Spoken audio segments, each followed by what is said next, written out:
Hello and welcome to the MHG podcast. As usual, life can be a little bit miserable, life can be a little bit dark, but we're here to bring you as much light and as much joy as possible. And he is the joy to my miserable. It's Stu. Hi, Bradley. How you doing, Stu? I'm okay. I'll try and bring the joy today. It's been a tough day so far, but hey, that's what games are for, isn't it? Pick us up, make us happy. Yeah. Yes, unless you're playing like EA games or something, then no one's happy. Something like that. Yeah, exactly. That's why we never go near them. Yeah. Anyway, you never guess what happened, right, Stu? Right. Yeah. My next door neighbour, I made a really best deal they've ever had. Best deal they've ever had.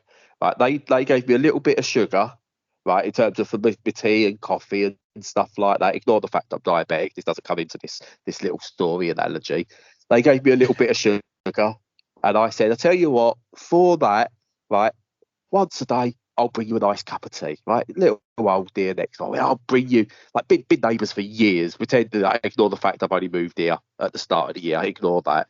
Neighbours for years, always got on, done this little, it's a great little trade deal with her. I did it personally. Absolutely great. Right? It's like a few years back. It's fine. The other day, I decided, you know what? Whoever done this bloody trade deal was a bloody idiot. And it's the worst trade deal I've ever seen. So I've had to just change it all. Now she's got to provide me with sugar every single day, plus any other condiments I might need. And you know what? She might get one cup of tea per 6 months. Okay, because that is the best trade deal we can make. Okay, that is the best trade deal we can make because I'm a genius. Previous person who did that deal, idiot. Yeah, absolutely. Yeah, it feels like you're making some sort of analogy or comparison here. You know, I don't know why I think that, but yeah. I know. I had nothing for today going into today, and then I saw that story. Like John Stewart pointed it out that he's going on about like whoever done this trade deal was, and he just found the evidence that Trump made the trade deal that he says the worst trade deal he's ever seen. It's just kind of we are surely living in.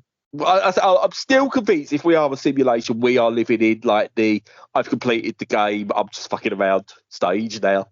yeah, definitely feels like post end game kind of messing around, but not the good Nintendo stuff. More like, you know, some crappy little, you know, indie thing that's not been thought out properly. Crappy little indie thing. Jesus Christ, you've changed, Stu. What's going on? Yeah, that was unfortunate. Apologies to the indie studios. Yeah. Do you know what else is crappy little indie things, Stu? Everything that we play. But, Video games. Video games, Stu. And I've definitely got more than you this week because I'm ticking some boxes. So listen, right wingers not in that woke way. Don't worry about it. Okay. Ticking some boxes on coverage. Okay. There's no wokeness in our bloody podcast. Oh, no, of course not. We're as right wing as they come. Right, yeah, totally. I'm totally right winged. I'm so right wing. I had to take on 2 personas and many genders just to make sure I cover all the bases. That's what the right wing want. Absolutely. Yes. So you asked the question. So yeah, what have you been playing? I thought he was going to say, how right wing are you? So first game I've been playing is I've had this a number of weeks now. I've got it January.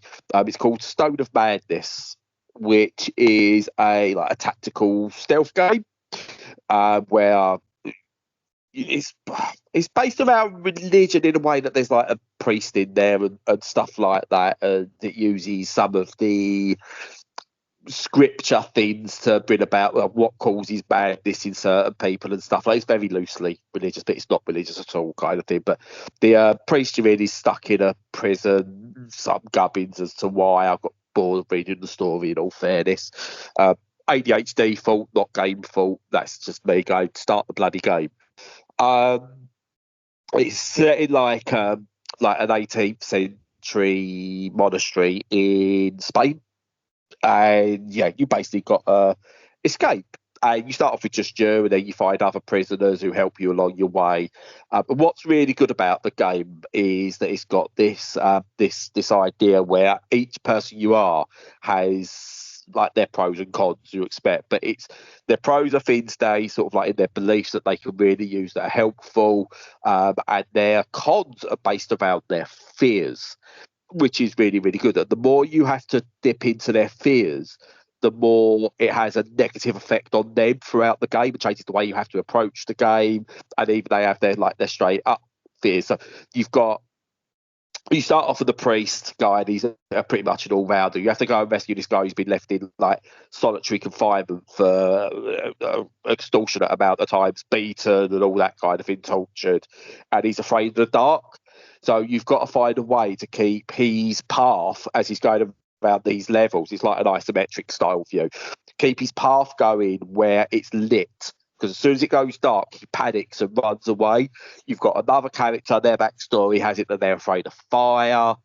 So, you know, you'll have like open flame pits because it's the 18th century and they were, you know, civilized back then, obviously, or something. So you get like these open fire pits and you've got to try and somehow stealthily get those put out so that this character can go and do their thing to allow another character to do their thing. But of course, if there's fire, there's light. So if you put out the fire, you've got to consider where your other character is and so on and so forth. Because if you put out the fire, it goes dark, he gets panicky and runs away. Oh, and each one, so you might use one that's really good at pickpocketing, another one that's really good at distraction. There's like these like spiritual things in there, like not zombies as such, but like they're supposed like ghosty monster type things and whole backstory for it.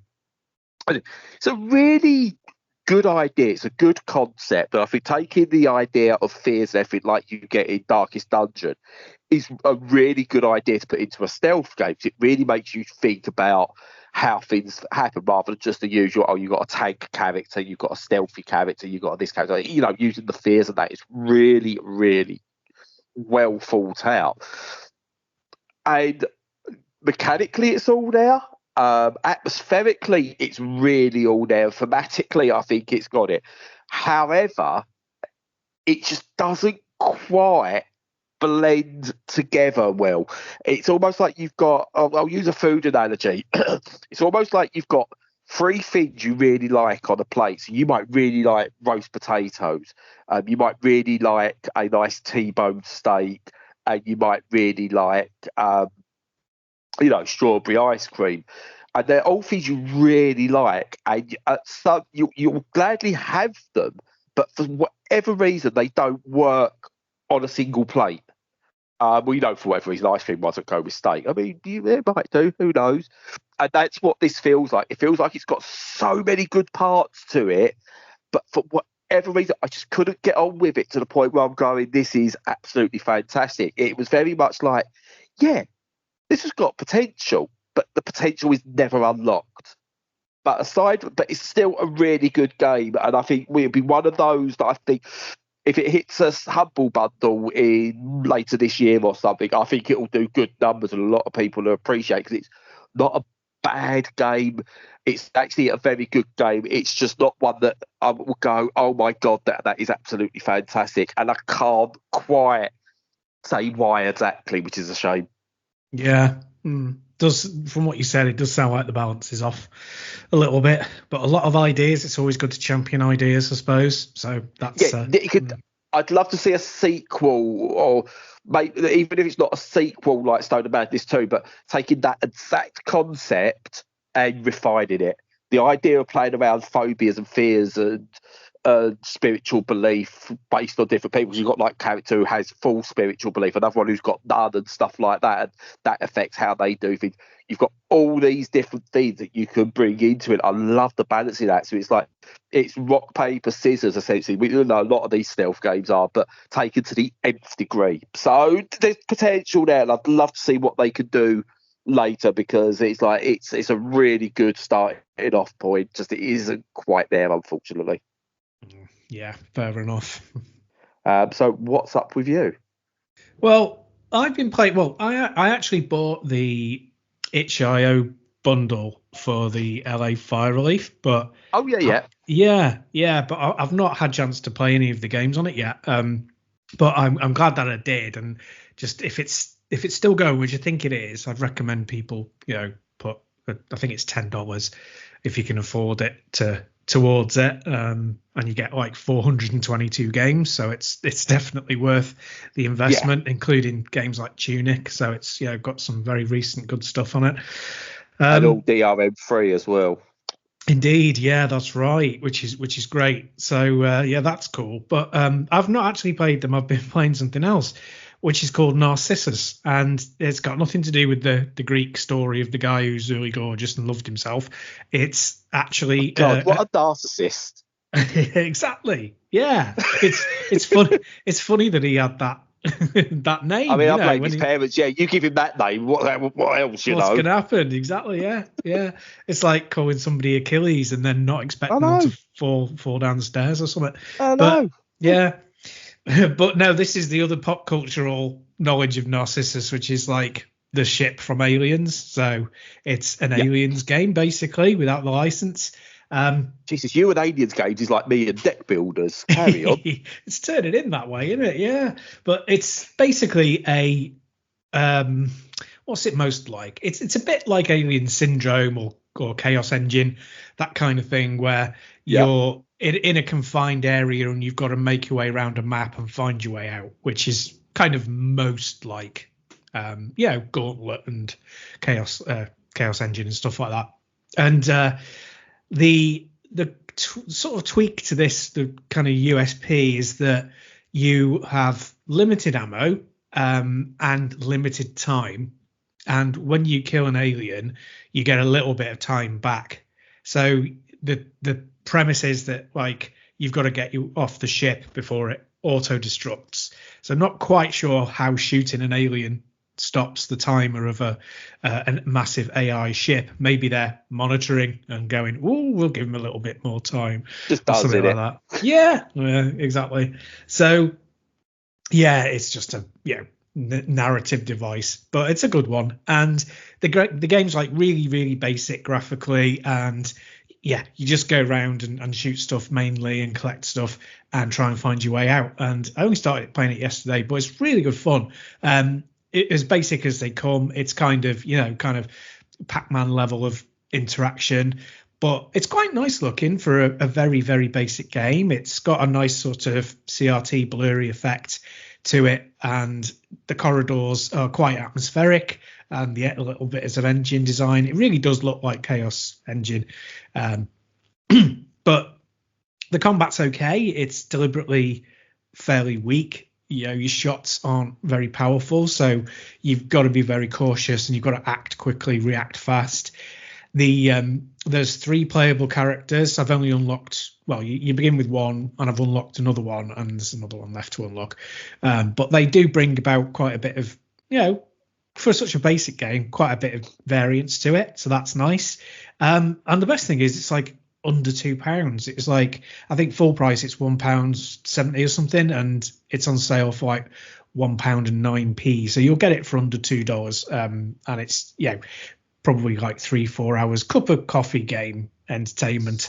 And in that way, I wouldn't be drinking your coffee at £1.18, Stu. I'm just having a look at it now. It's £1.18. I wouldn't be drinking the £1.18 coffee, so Yeah, it'd be that like basic stuff from the space scrapings off the floor of the factory, isn't it? Kind of stuff.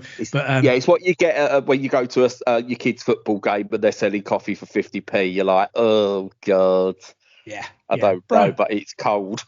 Yeah, brown water basically. But this isn't brown water, thankfully. It's very good, high quality for a cheap price. So yeah, it's very basic, but it's fun, and yeah, it's definitely worth it, I'd say.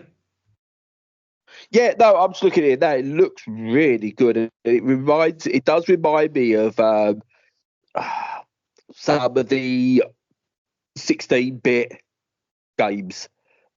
In terms of its atmosphere, I want to say Alien 3, but Alien 3 not quite. That was more of a 2D Metroidvania type game, weren't it? But it's got that kind of, the way that used light and everything, I thought was really good. It's kind of got to it, but I think that's going straight on my wish list, potentially, even if I've got some spare change in buying it, because it does look really, really good. Yeah, it is surprisingly good for something that's just deliberately designed to be a very short experience and a little bit throwaway. Yeah, it's very classy. Fingers crossed they'll sell well and they'll expand and get a bigger release out there soon. Excellent. Yeah, no, it looks really, really good. Unfortunately, I'm going to have to bring it down a bit, but we are going to go retro. We are going to go retro, and we are keeping it in space. I've been playing Star Wars Episode 1, Jedi Power Battles. Not the original release, obviously, on PlayStation 1, but it's had a re-release. Not a remake. I would go as far as to say, yes, it is a remaster, I think. Right, yeah. It's not a remaster like Legacy of Kain Soul Reaver games pack was a remaster, or the Tomb Raider games are a remaster, and this is definitely a re-release. And I picked this up because I remember it's one of those games I used to play when it was quiet in the video shop. Because we used to have to test like returns and that, so we had a little PlayStation 1 out the back, and I used to sit there and play that sometimes. One of those where I thought, do you know what, this is all right. I played it, and it's like half-hour blasts now and again. It was like I really enjoyed it, and yeah, Jedi Power Battles. If you kind of enjoyed the first one or you enjoyed it back in the day, it's the same game. It still plays all right. For a PlayStation 1 arse game. And I still like the idea of like using your lightsaber to like do Jedi fight bits, but the way you can use it to block like droid laser beams, shots, things. You can tell I'm not a big Star Wars person. Photons? No, that's Photons. That's Star Trek. I don't know. What did they shoot? They're called blaster bolts. Okay, blaster bolt. And if you use your thing, like, and if you press like the pad or the block button at the right time, you use your lightsaber, you go back at the little droid things. And sort of like the further you go, the more difficult it gets. You're just going from like room to room, clearing enemies, getting to the next bit, and you play as Ewan McGregor in it. You play as him.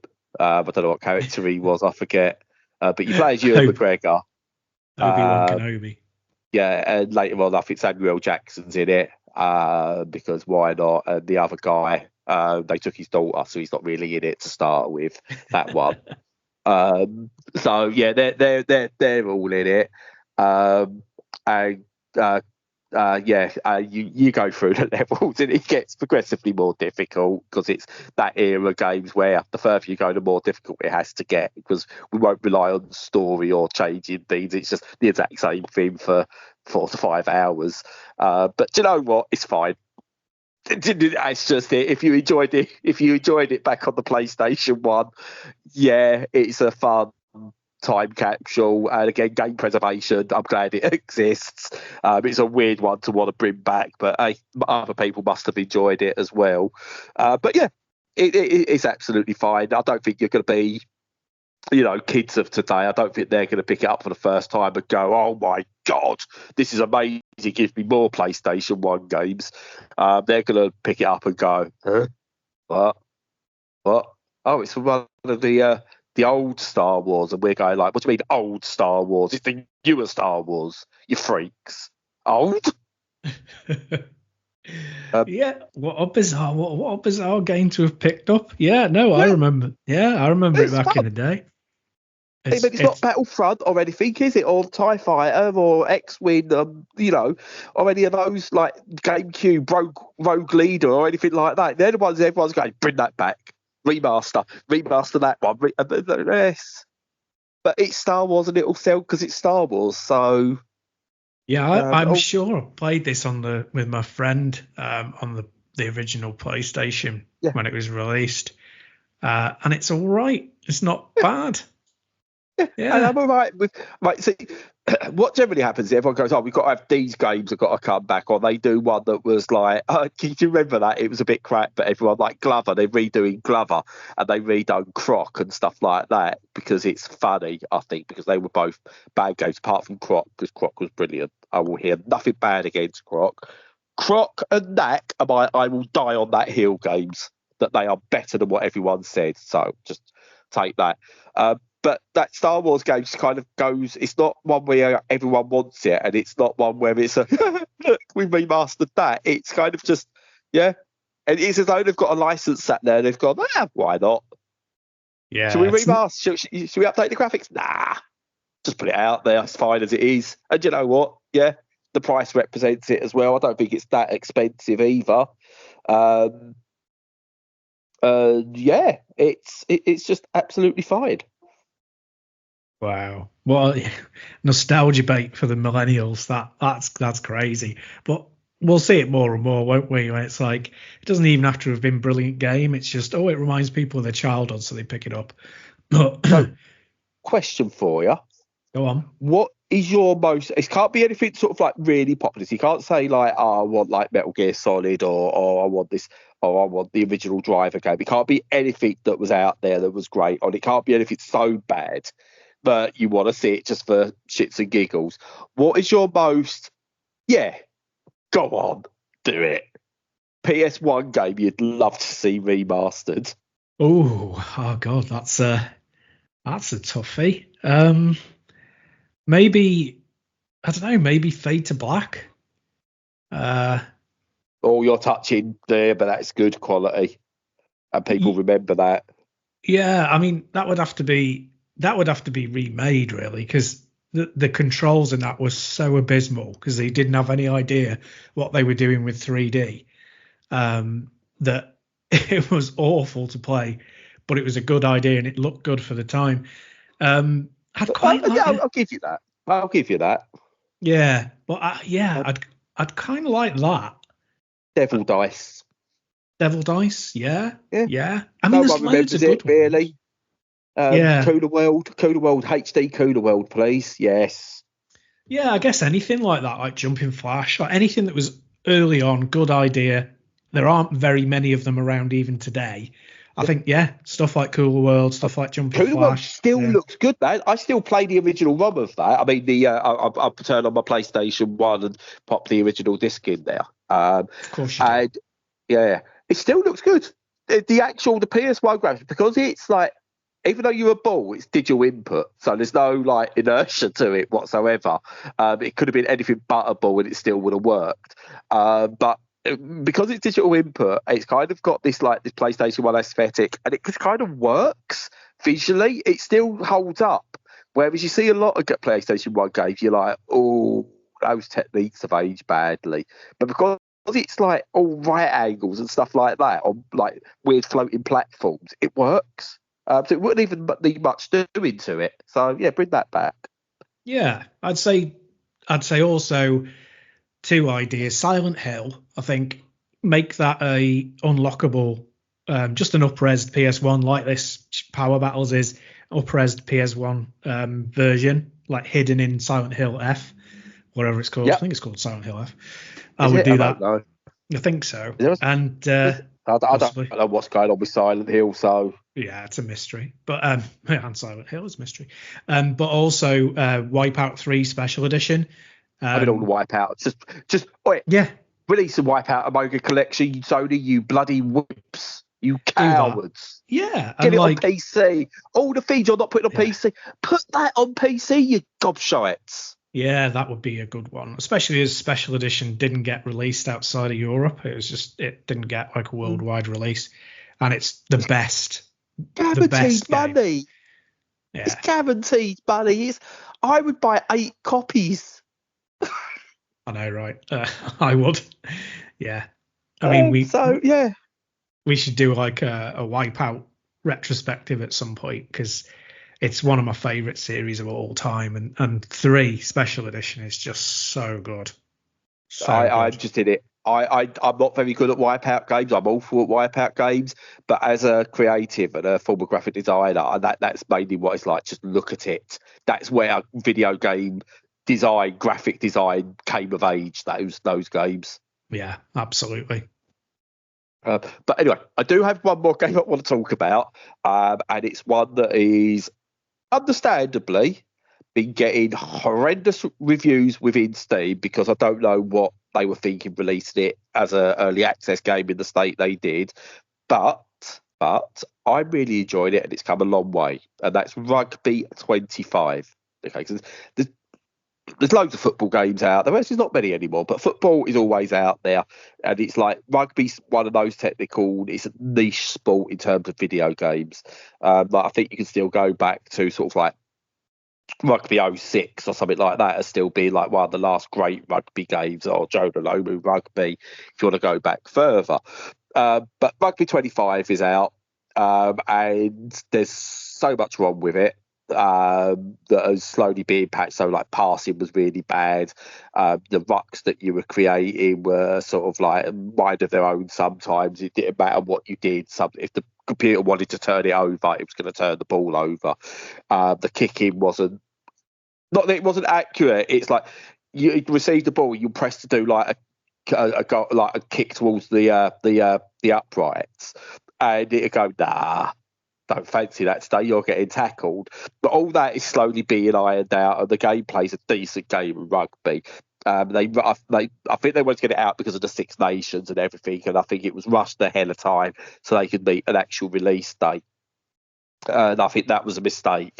But now it plays a fairly decent game. It's got licensed teams and licensed players, but it doesn't always use the licensed player names on the screen graphics, like when telling you who's got the ball and stuff like that, which is really weird. Graphically, it's fine. Unlike like most like FIFA and Pro Evo and stuff like that on football, you know, everyone still has that kind of video game movement to them. Because it's not one that's going to have millions and millions and millions of pounds or dollars invested in mocap. It's kind of still got that video game feel to it. But it's fine. I've been playing through Six Nations stuff, trying out some different league stuff. You can create women's players and women's teams, which is good. But there's no... So you've got the men's Six Nations and stuff like that, and all the men's leagues. There's no women's leagues. They don't have the women's Six Nations as of yet. And when you go to play an exhibition game, it's got an option. They clearly was going to have women in the game, or they're going to, because it's got play men's exhibition game. And it's just like, where are the women? It's like, you're trying to tell me there should be women and you've not put them in, or there's going to be women, because the menu suggests there should be, and the fact you can create women's players and women's teams suggests there should be, but there's no official mode. There's no like women's Six Nations or anything like that. It's just kind of like, I don't get it. Maybe it's DLC for when that actually starts. I don't know. Could be. Yeah. It's just a really weird one. I mean, it's not a very good game, but it's playing it. Do you know what? As someone who's not understand the ins and outs of rugby like I do football, I like it. It's fine. It plays a fairly decent game of rugby for me. The purists will probably completely disagree, but I'm not a purist, and it's fine. I still want to see another rugby league game, because I do prefer rugby league to rugby union. But I've probably lost half our audience now because I barely know the differences. All I know is that in rugby league you get 6 opportunities to go forward before you've got to get rid of it or turn it over, and in rugby union you don't, and you can be tackled as much as you want. But yeah, I don't know. It's fine. So is it more like sim type, or is it arcade? Yeah. It's a sim. It's a sim. It's meant to be a sim. It's of that quality. So it's like the handball game that I really like that came out, or your AFL games, Australian footy, those sort of things. But both are neither, and I hate saying it like this, unfortunately, because of what they are, they're never the quality of Madden or FIFA. Yeah. No, understandably. Yeah. And neither of those are great games these days. No. So I think your pinnacles, still take out the bullshit around them that they need to put in. But the 2K sports games, I think, are the pinnacle of sports games at the moment. Like the NBA 2K still plays like the most amazing game of basketball outside of all the DLC and microtransaction bull crap. PGA Tour that they've got is the best golf game. I will probably do more about that in coming weeks. and they've still probably got the best American football game of all time in NFL 2K5. But we're going back now 20 years, and that's never been improved on, and that's crazy. No, that is mad. That is. But I'd like to see him tackle rugby. I'd be interested to see a 2K take on rugby. I didn't mean that pun either. I like it. I'll take it though. But yeah, three average games this week, but that's all right. Yeah, and we've said loads of times that there need to be more sports games in general, so that it drives the quality up and provides competition. Again, sport competition. So yeah, more companies should tackle it. Yes. But yeah, that's we'll end on that because we're doing too many sports puns. Yeah. It's time to blow the full-time whistle, Stu. Yeah, it's getting foul now, isn't it? So. Yeah, the way we're going into extra time here. Yeah, there'll have to be some sort of penalty for that. Hey! All right, that's enough. So, as usual, follow us on all the socials. Make sure you check out our content on the website. Join us to chat on Discord if you feel like it about any subject. And until next time, stay safe and stay sane.